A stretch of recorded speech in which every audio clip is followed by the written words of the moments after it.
Angin malam berembus kencang di desa Karangjati, menggerakkan dedaunan kering yang berserakan di tanah.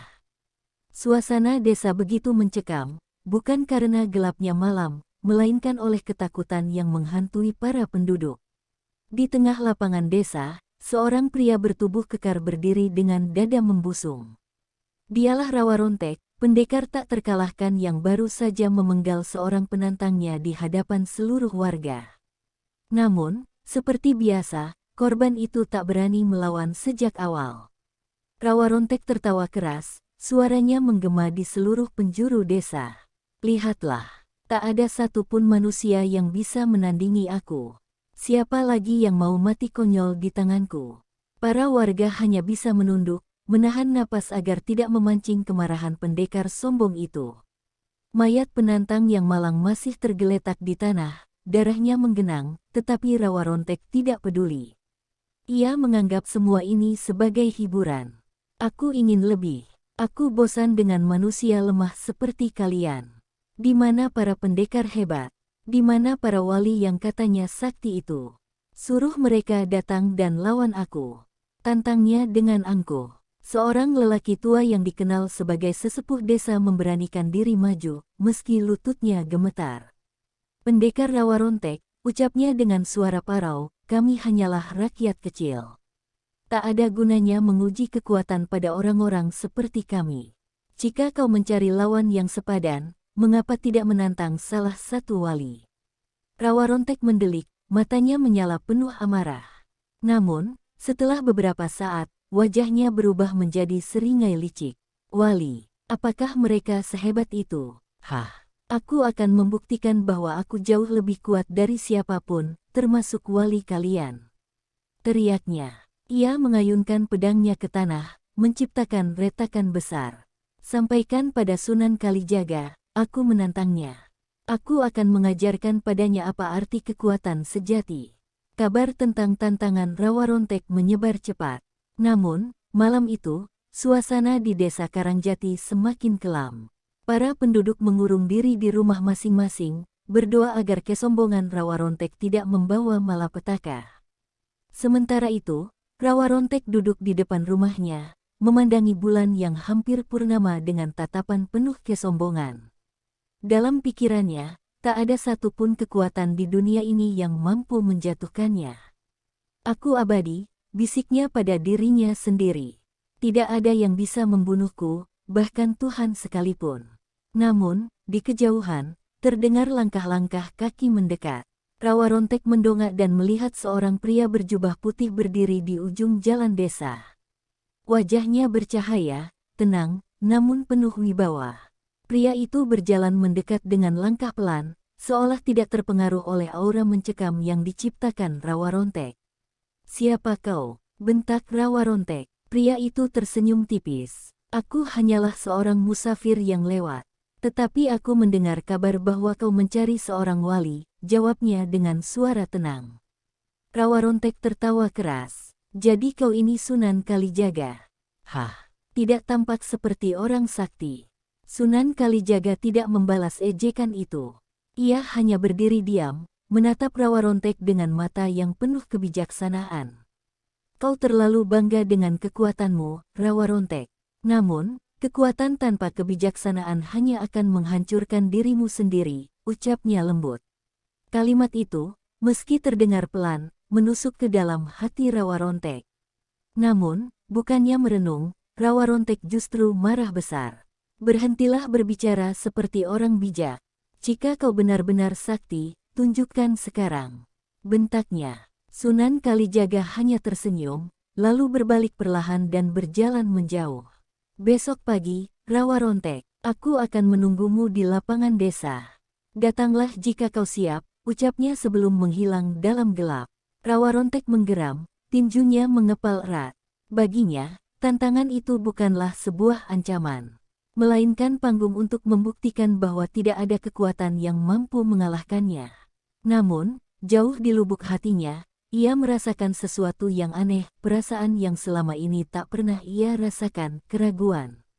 Mentari pagi perlahan merangkak naik, menyinari desa Karangjati yang masih diliputi ketegangan. Lapangan desa menjadi pusat perhatian, tempat di mana semua penduduk berkumpul dengan rasa takut bercampur penasaran.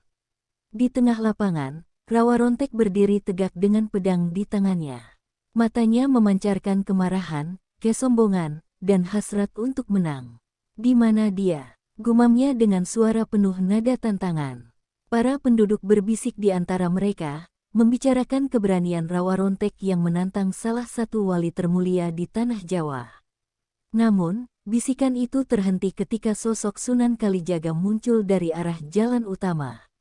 Dengan tenang, Sunan Kalijaga melangkah memasuki lapangan, mengenakan jubah putih bersih yang melambangkan kebijaksanaan dan kesucian. Wajahnya tetap tenang, seolah tak terpengaruh oleh tekanan suasana yang mencekam. "Jadi kau benar-benar datang," kata Rawa Rontek sambil menyeringai sinis. "Aku ingin tahu apa yang membuat orang-orang memujamu. Tunjukkan padaku kekuatanmu, Sunan," serunya. Namun, Sunan Kalijaga tidak menjawab. Ia hanya berdiri di hadapan Rawa Rontek, menatapnya dengan tatapan penuh iba. "Rawa Rontek," ucapnya lembut, "aku tidak datang untuk beradu kekuatan. Aku datang untuk menyadarkanmu bahwa keangkuhan hanya akan membawa kehancuran." Mendengar itu, Rawa Rontek tertawa keras, suaranya memenuhi seluruh lapangan. "Kau pikir aku butuh nasihat? Aku tidak butuh apapun dari seorang wali. Yang aku inginkan hanyalah membuktikan bahwa aku tak terkalahkan. Bersiaplah, Sunan. Hari ini kau akan melihat bagaimana seorang pendekar sejati menghancurkan semua lawannya." Tanpa aba-aba, Rawa Rontek melompat maju dengan kecepatan luar biasa, mengayunkan pedangnya ke arah Sunan Kalijaga. Namun, Sunan hanya menggeser tubuhnya sedikit, menghindari serangan itu dengan gerakan sederhana. Rawa Rontek terus menyerang, melepaskan jurus demi jurus dengan kekuatan penuh, tetapi tak satu pun yang mengenai sasaran. Para penduduk yang menyaksikan hanya bisa terdiam, kagum pada ketenangan Sunan Kalijaga. "Apakah ini yang kau sebut kekuatan sejati?" tanya Sunan Kalijaga setelah menghindari serangan terakhir Rawa Rontek. "Kekuatanmu hanyalah ilusi, Rawa Rontek. Kau menggunakan kekerasan untuk menaklukkan orang lain, tetapi kau sendiri telah menjadi budak keangkuhanmu." Kata-kata itu menusuk hati Rawa Rontek lebih dalam daripada pedang manapun, tetapi ia menolak mengakuinya. Dengan amarah yang membara, ia mengaktifkan ajian Rawa Rontek miliknya, membuat tubuhnya diliputi kabut hitam pekat. "Aku adalah Rawa Rontek. Aku tak bisa mati. Tidak ada satupun yang bisa menghancurkanku," teriaknya. Suaranya menggema hingga ke pelosok desa. Tubuhnya bergerak seperti badai, menciptakan getaran yang membuat tanah di sekitarnya retak. Namun, Sunan Kalijaga tetap berdiri tenang, bahkan tidak bergeming sedikit pun. Dengan lembut, ia mengangkat tangannya dan mulai melantunkan doa. Suaranya begitu merdu, tetapi menggetarkan jiwa setiap orang yang mendengarnya. Tiba-tiba, kabut hitam yang melingkupi Rawa Rontek mulai memudar. Ia merasakan tubuhnya melemah, kekuatannya seperti terserap oleh sesuatu yang tak terlihat. "Apa yang kau lakukan padaku?" teriaknya panik. Sunan Kalijaga hanya berkata, "Aku tidak melakukan apa-apa. Yang menghancurkanmu adalah kesombonganmu sendiri. Kekuasaan sejati adalah milik Tuhan, bukan manusia." Dalam sekejap, tubuh Rawa Rontek ambruk ke tanah, napasnya tersengal-sengal.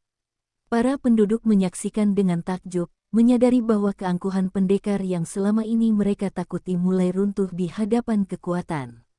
Doa. Rawa Rontek mencoba bangkit, tetapi tubuhnya tak lagi mendengarkan perintahnya. Ia merasa tercekik oleh rasa takut yang belum pernah ia rasakan sebelumnya. Untuk pertama kalinya dalam hidupnya, Rawa Rontek merasa kecil, tak berdaya di hadapan sesuatu yang jauh lebih besar daripada dirinya. Sementara itu, Sunan Kalijaga tetap berdiri tegak, memandang Rawa Rontek dengan tatapan iba. "Rawa Rontek, ini belum berakhir. Kau masih diberi kesempatan untuk bertobat, tetapi waktumu tidak banyak." Dengan kata-kata itu, Sunan Kalijaga berbalik dan meninggalkan lapangan, meninggalkan Rawa Rontek yang terkapar di tengah kehancurannya sendiri. Rawa Rontek terbaring di tanah lapang desa Karangjati, tubuhnya yang dulu kokoh kini menggigil seperti daun tertiup angin. Para penduduk yang menyaksikan kejatuhannya hanya terdiam, tak berani mendekat. Keheningan itu menusuk seperti pedang tajam, mengiris keangkuhan rawa rontek hingga ke akarnya. Aku tidak bisa kalah, bisiknya dengan suara parau. Namun, di dalam hatinya, ia tahu ada sesuatu yang tak dapat ia lawan, sebuah kekuatan yang tak terlihat, tapi begitu nyata. Ketika Sunan Kalijaga telah pergi, rawa rontek mencoba bangkit. Dengan susah payah, ia menopang tubuhnya, tetapi kekuatannya seolah terkuras habis. Setiap langkah yang ia ambil terasa berat, seperti ada ribuan beban yang mengikatnya ke bumi. Ia berjalan menuju tepi desa, menjauh dari tatapan warga yang kini melihatnya bukan dengan rasa takut, tetapi dengan keheranan dan rasa kasihan. Tidak, aku adalah rawa rontek, aku abadi, ini tidak mungkin, teriaknya dengan sisa-sisa keberanian yang ia miliki. Di tengah perjalanan, rawa rontek tersandung dan jatuh ke dalam lumpur. Hujan mulai turun, membasahi tubuhnya yang lemah. Dalam keadaan itu, ia mendengar suara-suara di kepalanya, suara ejekan, cemoohan, dan bisikan-bisikan yang mengingatkan semua dosa yang pernah ia lakukan. Ia melihat bayangan orang-orang yang telah ia sakiti, para korban yang ia bunuh dengan kejam. Tidak, hentikan, aku tidak menyesal. Ceritnya, meski hatinya mulai retak oleh penyesalan yang selama ini ia abaikan. Malam semakin larut, dan rawa rontek menemukan dirinya berlutut di tepi sungai kecil di hutan. Airnya yang jernih memantulkan wajahnya, tetapi apa yang ia lihat bukanlah dirinya. Ia melihat bayangan seorang pria yang tua dan rapuh, dipenuhi kerutan dan luka. Apakah ini aku? Gumamnya. Untuk pertama kalinya dalam hidupnya, rawa rontek merasa takut pada dirinya sendiri. Semua keangkuhan yang ia banggakan kini terasa hampa, tak berarti di hadapan cermin alam. Di saat itulah, tiba-tiba muncul kilatan petir yang menerangi langit. Dari balik pepohonan, terdengar suara yang dalam dan penuh wibawa. Rawa rontek, apa yang kau cari di dunia ini? Suara itu datang dari seorang lelaki berjubah hitam yang berdiri di bawah pohon besar. Wajahnya tidak jelas terlihat, tetapi auranya begitu menekan. Rawa rontek memandang dengan mata terbelalak. Siapa kau? Tanyanya dengan suara yang hampir patah. Aku adalah bayangan hatimu, jawab lelaki itu. Selama ini kau hidup dalam keangkuhan, lupa bahwa kekuatanmu hanyalah titipan. Kini, waktumu telah tiba. Ajian rawa rontekmu telah kehilangan kuasanya, karena jiwa yang penuh kesombongan tak layak memiliki anugerah Tuhan. Rawa rontek menggigil, tak mampu berkata apa-apa. Lelaki berjubah itu perlahan mendekat, hingga akhirnya ia berdiri tepat di depan rawa rontek. Jika kau ingin selamat, tundukkan kepalamu dan akui kesalahanmu. Hanya dengan kerendahan hati kau bisa menemukan jalan keluar. Namun, hati rawa rontek masih dipenuhi sisa-sisa kebanggaan yang menolak menyerah. Ia bangkit dengan gemetar, menatap lelaki itu dengan mata penuh kemarahan. Aku tidak butuh pengampunan. Aku tidak menyesal atas apa yang telah aku lakukan, teriaknya. Tetapi, saat ia mencoba melangkah maju, tubuhnya terasa membeku. Kakinya tak bisa bergerak, seperti tertanam di bumi. Tubuhnya mulai terasa berat, dan ia merasakan sesuatu menariknya ke bawah. Sunan Kalijaga telah memberimu kesempatan, rawa rontek. Namun, kau memilih jalanmu sendiri, kata lelaki berjubah itu sebelum menghilang. Tanah di bawah rawa rontek perlahan retak, dan tubuhnya mulai tenggelam ke dalam bumi. Tidak, ini tidak mungkin. Aku adalah rawa rontek, aku abadi, ceritnya, tetapi suaranya hanya menggema di kegelapan malam. Para penduduk desa yang mendengar suara jeritannya dari kejauhan hanya bisa berdoa, berharap jiwa rawa rontek mendapatkan kedamaian. Hingga akhirnya, tanah kembali menutup, meninggalkan keheningan di tempat rawa rontek lenyap. Hujan terus turun, menyapu bekas-bekas keberadaannya. Desa Karangjati kembali tenang, seolah-olah rawa rontek tak pernah ada. Namun, kisahnya akan terus dikenang, menjadi pelajaran bagi siapa saja yang mencoba menantang kehendak Tuhan dengan kesombongan. Dan di kejauhan, Sunan Kalijaga memandang langit, berdoa agar jiwa Rawa Rontek diberi pengampunan di akhirat. Di dunia yang tidak lagi nyata, Rawa Rontek terbangun dalam kegelapan pekat. Tidak ada cahaya, tidak ada suara, hanya kehampaan yang mencekik. Ia berteriak memanggil siapa saja, tetapi suaranya seperti lenyap ditelan kekosongan. Perlahan, rasa takut yang lebih dalam mulai menyusup ke hatinya. Di mana aku? Apa ini? Gumamnya, berusaha memahami apa yang sedang terjadi. Namun, tidak ada jawaban, hanya gema kosong dari pertanyaannya sendiri. Tiba-tiba, di tengah kegelapan, muncul bayangan samar. Itu adalah sosok-sosok yang pernah ia sakiti, mereka yang pernah menjadi korban keangkuhannya. Mereka mendekat dengan wajah penuh luka dan air mata, menatap Rawa Rontek dengan tatapan yang menusuk. Kau ingat kami, Rawa Rontek? Suara mereka bergema serempak, seperti gaung ribuan jiwa. Rawa Rontek mundur selangkah, tubuhnya gemetar. Aku tidak bermaksud, ucapnya terbata-bata, tetapi ia tahu kata-katanya tidak memiliki arti lagi. Salah satu dari mereka, seorang pria yang dulu pernah ia bunuh hanya demi memamerkan kekuatannya, maju mendekat. Kau mengambil nyawaku tanpa alasan. Kau menghancurkan keluargaku. Apa kau pernah merasa bersalah, Rawa Rontek? Tanyanya dengan suara penuh luka. Rawa Rontek hanya bisa terdiam. Untuk pertama kalinya dalam hidupnya, ia merasakan beban yang tak tertanggungkan, beban dari dosa-dosa yang selama ini ia abaikan. Aku tidak tahu, jawabnya lemah. Namun, bayangan itu tidak berhenti. Mereka semakin banyak, semakin dekat, hingga Rawa Rontek merasa tercekik oleh kehadiran mereka. Setiap langkah mereka mengingatkan Rawa Rontek pada satu dosa yang telah ia lakukan. Kau pikir ajianmu membuatmu abadi, Rawa Rontek? Tanya suara lain, seorang wanita yang pernah menjadi korban kesewenang-wenangannya. Tidak ada yang abadi kecuali hukuman bagi mereka yang lupa pada Tuhan. Kata-kata itu menghantam Rawa Rontek seperti palu, menghancurkan sisa-sisa kesombongannya. Rawa Rontek jatuh berlutut, tangannya mencengkeram kepalanya. Aku salah, teriaknya dengan suara yang memecah kehampaan. Namun, tidak ada yang datang untuk menolongnya. Tidak ada tangan yang terulur, tidak ada kata-kata penghiburan.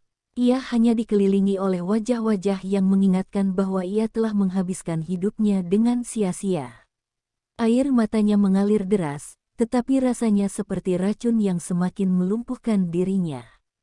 Di tengah keterpurukannya, cahaya kecil muncul dari kejauhan. Cahaya itu perlahan-lahan mendekat, membawa rasa damai yang aneh di tengah kegelapan. Rawa Rontek menatap cahaya itu dengan penuh harap, berpikir bahwa mungkin ini adalah akhir dari penderitaannya. Ketika cahaya itu semakin dekat, ia melihat sosok Sunan Kalijaga muncul, wajahnya bercahaya lembut seperti rembulan. Sunan, tolong aku, lirih Rawa Rontek dengan suara yang hampir habis. Sunan Kalijaga tidak segera menjawab. Ia berdiri di hadapan Rawa Rontek, memandangnya dengan penuh iba. Rawa Rontek, ucapnya pelan, Tuhan Maha Pengampun, tetapi keampunannya hanya untuk mereka yang benar-benar bertobat. Apakah kau siap untuk mengakui segala kesalahanmu dan menyerahkan dirimu sepenuhnya kepadanya? Rawa Rontek mengangguk dengan lemah. Aku menyesal, Sunan. Aku menyesal atas semua yang telah aku lakukan. Aku ingin berubah, tetapi apakah ada harapan untukku? Sunan Kalijaga mendekat, menempatkan tangannya di bahu Rawa Rontek. Harapan selalu ada bagi mereka yang tulus meminta ampun. Tetapi jalan menuju pengampunan tidak mudah, Rawa Rontek. Kau harus menghadapi bayang-bayang dosamu, menghapus luka yang telah kau torehkan, dan belajar merendahkan hati. Kau harus menerima bahwa kekuatan sejati tidak datang dari ajian, tetapi dari iman kepada Yang Maha Kuasa. Dengan kata-kata itu, kegelapan di sekeliling Rawa Rontek perlahan berubah menjadi cahaya terang. Rawa Rontek menutup matanya, air matanya terus mengalir. Ketika ia membukanya kembali, ia mendapati dirinya berada di sebuah tempat yang berbeda, sebuah lembah hijau yang dipenuhi ketenangan. Ia menyadari bahwa perjalanannya belum selesai, tetapi untuk pertama kalinya, ia merasa ada kesempatan untuk memperbaiki segalanya. Dengan hati yang lebih ringan, ia mulai melangkah, meninggalkan jejak-jejak kelamnya di masa lalu. Tetapi ia tahu, bayang-bayang dosanya akan terus mengingatkan bahwa perjalanan menuju pengampunan adalah perjalanan yang panjang dan penuh ujian. Rawarontek melangkah perlahan di lembah hijau yang begitu damai. Udara di sana terasa ringan, tetapi setiap langkahnya terasa berat, seolah-olah bumi sendiri menuntut pertanggungjawaban atas segala dosanya. Di kejauhan, ia melihat sebuah sungai berkilauan di bawah sinar matahari. Airnya jernih, memantulkan keindahan lembah itu, tetapi Rawarontek tidak merasakan kedamaian. Ia tahu, perjalanan ini bukan sekadar untuk berjalan, melainkan sebuah ujian yang akan menentukan apakah ia benar-benar layak mendapat pengampunan. Saat ia mendekati sungai itu, suara lembut terdengar, seperti bisikan yang datang dari air yang mengalir. Rawarontek, suara itu memanggilnya. Ia berhenti, matanya mencari asal suara itu. Di tepi sungai, seorang pria berjubah putih muncul, wajahnya memancarkan ketenangan. Aku adalah penjaga lembah ini. Kau telah datang sejauh ini, tetapi perjalananmu baru dimulai. Jika kau ingin melanjutkan, kau harus menghadapi cerminan jiwamu. Rawarontek mengangguk, meskipun hatinya diliputi rasa takut. Ia mendekati sungai, menatap permukaan air yang tenang. Perlahan, wajahnya muncul di sana, tetapi bukan wajah yang ia kenali. Wajah itu penuh luka, dengan mata yang dipenuhi rasa sakit dan kehampaan. Ini adalah aku, gumamnya, suaranya bergetar. Ini adalah semua dosa yang telah aku lakukan. Bayangan itu mulai berbicara, suaranya menyerupai Rawarontek, tetapi terdengar lebih tajam, seperti pisau yang menusuk. Kau selalu membanggakan kekuatanmu, tetapi apa yang telah kau peroleh?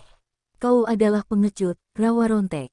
Kau menggunakan kekuatanmu untuk menyakiti yang lemah, untuk menghancurkan yang tidak berdaya. Kau tidak pantas mendapat pengampunan. Kata-kata itu seperti cambukan yang menyakitkan, tetapi Rawarontek tidak bisa membantah. Ia tahu semua itu benar. Rawarontek jatuh berlutut di tepi sungai, air matanya menetes ke permukaan air. Aku tahu aku salah. Aku tahu aku telah menyia-nyiakan hidupku. Tetapi, aku tidak ingin seperti ini selamanya. Aku ingin berubah, teriaknya. Namun, bayangan itu hanya tertawa dingin. Berubah? Apakah kau pikir mudah? Menebus dosa-dosa sebesar milikmu. Kau akan terus dihantui oleh mereka yang telah kau sakiti, dan itu akan menjadi hukumanmu. Tiba-tiba, air sungai itu berubah menjadi gelap, mencerminkan wajah-wajah para korban Rawarontek. Mereka berbicara serempak, suara mereka penuh luka dan kesedihan. Kami tidak memaafkanmu, Rawarontek. Kau telah menghancurkan hidup kami. Bagaimana kau bisa meminta pengampunan? Rawarontek menggigil, tubuhnya terasa seperti akan runtuh. Tetapi di saat itu, ia teringat kata-kata Sunan Kalijaga, pengampunan adalah milik Tuhan, tetapi kau harus benar-benar bertobat. Rawarontek memejamkan mata, berusaha mengendalikan ketakutannya. Ia menarik napas dalam-dalam, lalu berkata dengan suara yang bergetar tetapi penuh ketulusan, aku tidak meminta kalian memaafkanku. Aku tahu luka yang aku torehkan tidak akan pernah sembuh. Tetapi aku akan menebus semuanya. Meski itu berarti aku harus menghabiskan sisa hidupku dalam penderitaan. Aku hanya berharap Tuhan memberiku kesempatan untuk memperbaiki semuanya. Seketika, suara-suara itu menghilang, dan air sungai kembali jernih. Penjaga lembah itu mendekat, menatap Rawarontek dengan pandangan penuh kebijaksanaan. Keikhlasanmu adalah langkah pertama, Rawarontek. Tetapi jalan menuju pengampunan masih panjang. Kau akan dihadapkan pada ujian yang lebih besar, dan hatimu akan diuji berkali-kali. Bersiaplah, karena perjalanan ini baru dimulai. Rawarontek menatap penjaga itu dengan mata yang masih basah, tetapi untuk pertama kalinya, ia merasakan sedikit kedamaian di dalam hatinya. Dengan langkah yang berat namun yakin, ia melanjutkan perjalanan, meninggalkan sungai itu dengan tekad baru untuk mencari penebusan. Rawa Rontek melanjutkan langkahnya, memasuki bagian terdalam dari lembah yang semakin sunyi. Pohon-pohon yang menjulang tinggi tampak seperti saksi bisu yang memandangnya dengan dingin. Ia tahu, ujian berikutnya akan segera tiba. Semakin jauh ia berjalan, udara terasa berat, dan pandangannya mulai kabur. Tiba-tiba, kabut tebal menyelimuti jalan setapak di depannya. Di tengah kabut itu, terdengar suara-suara yang familiar, suara yang membuat tubuh Rawa Rontek menggigil. Rawa Rontek, suara itu memanggil dengan nada penuh amarah. Dari balik kabut, muncul sosok seorang lelaki tua yang pernah ia bunuh di masa lalunya. Wajahnya yang dulu penuh ketenangan kini berubah menjadi murka. Di belakang lelaki itu, muncul lagi sosok-sosok lain, korban-korban Rawa Rontek. Wajah mereka terlihat muram dan penuh luka.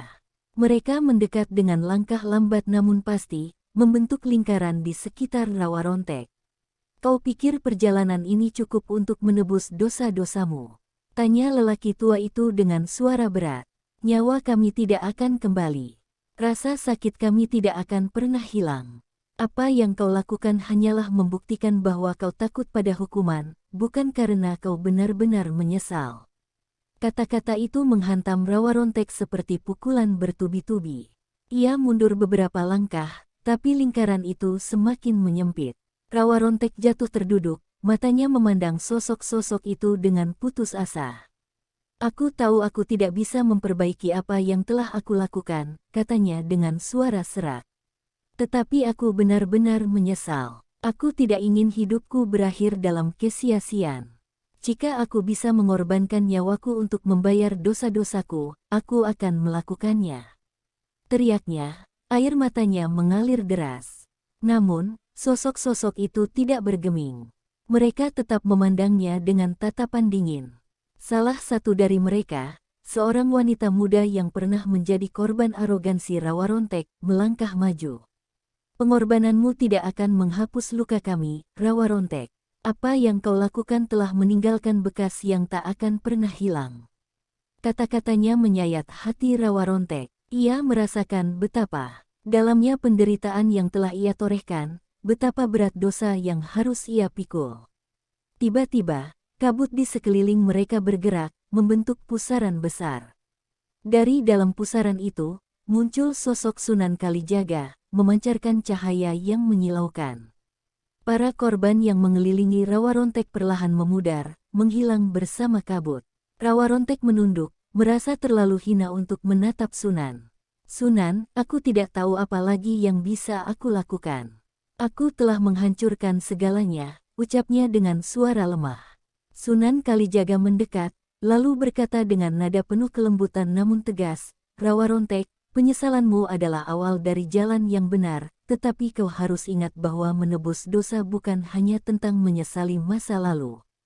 Kau harus menghadapi masa depan dengan keberanian, membantu mereka yang membutuhkan, dan merendahkan dirimu di hadapan Tuhan. Penebusanmu tidak hanya untuk dirimu, tetapi juga untuk memberikan pelajaran kepada dunia." Mendengar itu, Rawa Rontek terdiam, merenungi kata-kata Sunan Kalijaga. Ia menyadari bahwa perjalanannya belum selesai. Meskipun dosa-dosanya tak akan pernah sepenuhnya terhapus, ia bisa mencoba memberikan arti baru pada hidupnya. Dengan tekad yang mulai tumbuh, ia bangkit perlahan. "Aku akan melakukan apapun, Sunan. Aku akan mengabdikan hidupku untuk kebaikan, meski aku tahu jalan ini panjang dan sulit." Sunan Kalijaga tersenyum tipis, lalu menghilang bersama cahaya, meninggalkan Rawa Rontek sendirian di tengah lembah. Kini, ia melangkah lagi, dengan hati yang sedikit lebih ringan, tetapi dengan beban tanggung jawab yang besar untuk menebus masa lalunya. Rawa Rontek melanjutkan perjalanannya, kali ini dengan tekad baru. Namun, langkah-langkahnya masih terasa berat. Setiap sudut lembah membawa ingatan tentang dosa-dosanya. Ia sadar bahwa meskipun ia ingin berubah, bayang-bayang masa lalunya akan terus menghantui. Ketika ia tiba di sebuah perbukitan kecil di ujung lembah, ia melihat sebuah bangunan tua yang megah namun terlantar. Pintu kayunya terbuka sedikit, dan dari dalam terdengar bisikan lembut, seperti memanggilnya. Dengan hati-hati, Rawa Rontek melangkah masuk. Ruangan itu gelap, hanya diterangi cahaya remang dari celah-celah dinding. Di tengah ruangan, ia melihat sebuah cermin besar, tetapi pantulannya tidak menunjukkan dirinya. Sebaliknya, cermin itu menampilkan gambaran masa lalunya, semua kejahatan, pembantaian, dan penghinaan yang pernah ia lakukan. Ia melihat dirinya dengan pedang terhunus, tertawa di atas tubuh para korban. Ini adalah aku, gumamnya, penuh kebencian pada dirinya sendiri. Tiba-tiba, pantulan itu berubah. Ia melihat sosok-sosok yang ia sakiti, kini berdiri dengan tangan terulur, memohon pertolongan. Wajah mereka dipenuhi rasa sakit, tapi kali ini ada harapan di mata mereka. Cermin itu berbicara dengan suara lembut namun menusuk, Rawa Rontek, jika kau ingin penebusan, kau harus memberikan kehidupanmu untuk memperbaiki kehidupan mereka. Apakah kau siap? Rawa Rontek terdiam. Kata-kata itu menggema dalam pikirannya. Ia menyadari, penebusan bukan hanya soal memohon ampun, tetapi juga tentang bertindak nyata untuk menebus kesalahannya. Ia mengangguk perlahan. Jika nyawaku dapat memberi mereka kedamaian, aku siap, jawabnya dengan suara yang penuh keyakinan. Seketika, cermin itu retak dan pecah, menyelimuti ruangan dalam cahaya yang menyilaukan. Dari dalam cahaya, muncul sosok Sunan Kalijaga, wajahnya memancarkan ketenangan. Rawa Rontek, penyesalanmu telah membuka jalan, tetapi pengorbananmu harus datang dari ketulusan hati, bukan dari rasa takut pada hukuman. Dunia ini membutuhkan kebaikanmu. Mulailah dari hal kecil, bantulah mereka yang terluka oleh tanganmu sendiri. Rawa Rontek menatap Sunan dengan mata penuh air mata. Apa aku masih layak, Sunan? Setelah semua yang aku lakukan. Sunan Kalijaga mendekat dan menempatkan tangannya di bahu Rawa Rontek. Setiap orang yang bertobat selalu memiliki kesempatan. Tetapi kesempatan itu harus diraih dengan kerja keras dan keikhlasan. Mulailah dengan mencari mereka yang paling membutuhkan bantuanmu. Dengan kata-kata itu, Sunan Kalijaga perlahan menghilang, meninggalkan Rawa Rontek di tengah ruangan kosong. Rawa Rontek melangkah keluar dari bangunan itu dengan hati yang berat namun penuh tekad. Ia tahu jalannya masih panjang. Desa-desa yang pernah ia hancurkan, keluarga-keluarga yang kehilangan orang tercinta, semuanya adalah luka yang harus ia bantu sembuhkan. Ia